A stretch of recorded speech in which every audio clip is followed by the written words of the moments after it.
तर मी आज आलोय हायटेक पोल्ट्रीला भेट देण्यासाठी कोंबड्यांच्या. चैनल को सब्सक्राइब करो पहले, हाँ जल्दी करो. तरी तुम्ही खाद्य टाकता हे पक्ष्यांपर्यंत कसं जातं?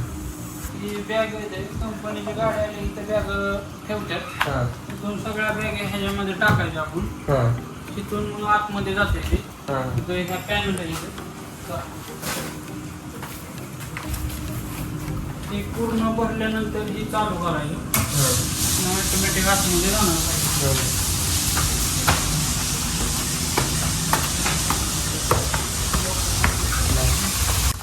तिथं बाहेरून चालू झाल्यानंतर हे पूर्ण भरते. हे परत इथून हे भरल्यानंतर येतं पूर्ण. हे भरल्यानंतर ह्याला सेन्सर आहे. त्या सेन्सरला खाद्य टेपलंय ते ऑटोमॅटिक बंद पडतं. तिथून पुढं जाते. ह्याच्यातून कमी झालं खाद्य की परत चालू होतं. हे भरल्यानंतर तिथलं त्या साईडला सेन्सरच्या साईडला सेन्सर आहे. त्या लास्टच्या भांड्याचं खाद्य संपलं की ऑटोमॅटिक सगळ्या भांड्यात खाद्य जाते. आतमध्ये खाद्य टाकायची गरज नाही काय नाही. सेन्सरवर चालली. तरी तुमचं हे शेड आहे हे किती कॉस्टिंग आली शेडला? कॉस्टिंग सगळे 85 लाख आले. 85 लाखापर्यंत गेले तुझे. तुम्ही हायटेक पोल्ट्री कशा पद्धतीने ह्या सिस्टीम चालवता?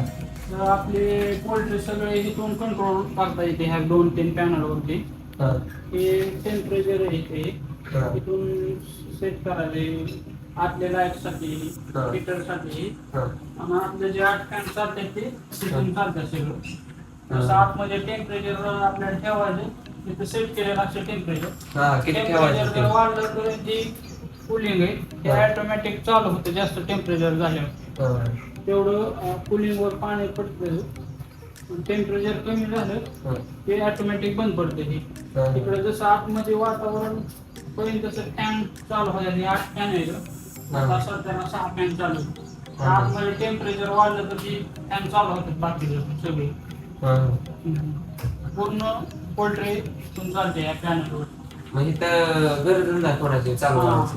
ती सायरन आहे तिथं काय आतमध्ये जर अडचण आली फॅन बंद करणं जर लाईट गेली तरी सायरन वाजते.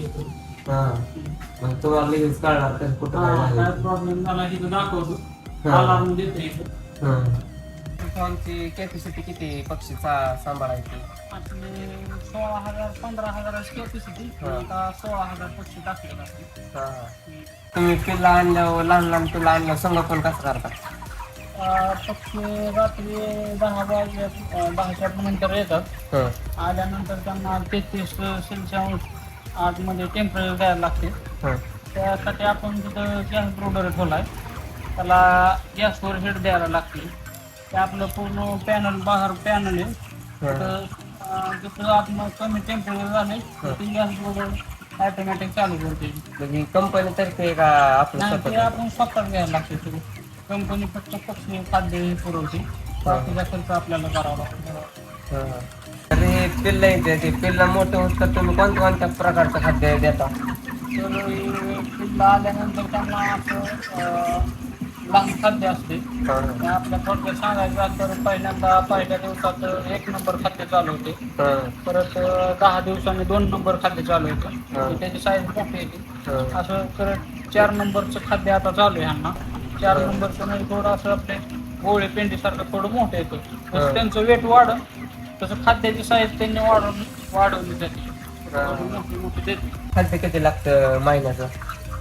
महिन्याला आता जसे ह्यांचे दिवस वाढतील साईज होईल तसे दिवसाला खाद्य पण वाढावं लागतं. आता सध्याला ह्यांना 50 किलोच्या दिवसाला 50 बॅग खायला लागते. दिवसाला 5,000 लिटर पाणी लागते रोज. 5,000 लिटर रोज?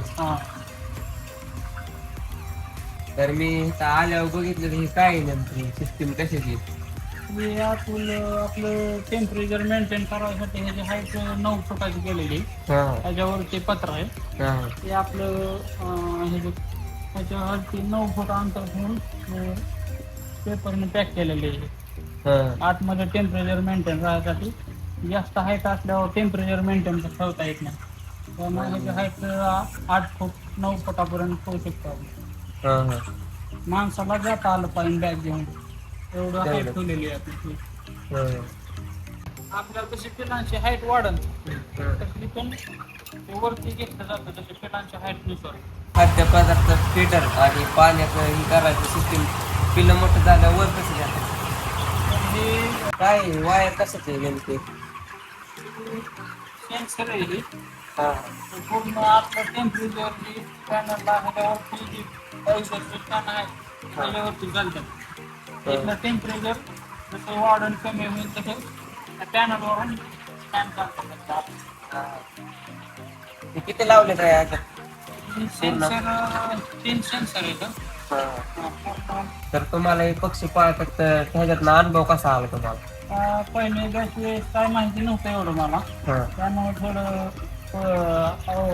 कामगार पण भेटलं त्यावेळेस. हा. त्यामुळे पहिल्या बॅचला जरा अवघड होतं थोडं, पण परत दुसऱ्या लॉटपासून व्यवस्थित झालं. माहिती झाल्यापासून हा, हा.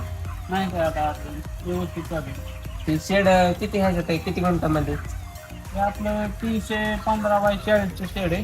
हा. 15,000 स्क्वेअर फूट आहे. हा, हा. तर हे किती महिन्याची पिल्ल आहे? हे आज आपला 33वा दिवस आहे. हा, ती पॉलिट्रीमध्ये आणल्यानंतर त्याच हा 33वा दिवस आहे. आमचं वेट आज 2 kg आहे. 2 kg. हा, किती kg झाल्यावर कंपनीला द्यावं लागतं? उद्यापासून 2 किलोच्या पुढं कधी पण उचलतात ते. हा, उद्यापासून चालू होणार आहे lifting. हा. कोणती कंपनी देते ही पिल्ल तुम्हाला? मी प्रीमियम कंपनीसोबत ॲग्रीमेंट केले. हा. ते पिल्लं वगैरे देते सगळं आधी पुरवठा हा. आपण फक्त म्हणतो करून त्यांना घेऊन एकाची. जातात ते. कामगारांनी काम केलेलं आणि तुम्ही स्वतःने काम केलेलं काय फरक वाटला तुम्हाला? आता मी स्वतः बघत असल्यामुळं प्रॉफिट जरा जास्त राहायला लागले. त्यावेळेस थोडं कमी राहिलं. काम काय नसतं एवढं जास्त, थोडं लक्ष द्यायला लागतं इथे. हा, पूर्ण ऑटोमॅटिक असल्यामुळे काम नसते. हा. थोडं लक्ष दिल्यावर प्रॉफिट 1 लाख रुपयांनी वाढलं मला. कामगारांना किती पेमेंट होतं महिन्याला? त्यांना एका बॅचला 50,000 रुपये होते याला. तर आम्ही आलो वरच्या मजल्यावर, तरी पाण्याची सुविधा दिसती. ते कशी सुविधा केली तुम्ही? तर आपल्याला नेपाळ लाईन आतमध्ये आहे. हा. तर पूर्ण पाणी इथून जाते. 2,000 लिटरचा बॅलर आहे. ही 500 लिटरचा आहे. तर इथून मेडिसिन दिलं जाते. हा, म्हणजे औषध गोळ्या औषध पूर्ण. पाणी जे काय असेल तर तिथून दिलं जातं. स्टॉकसाठी 2,000 लिटरची टँक आहे. हा.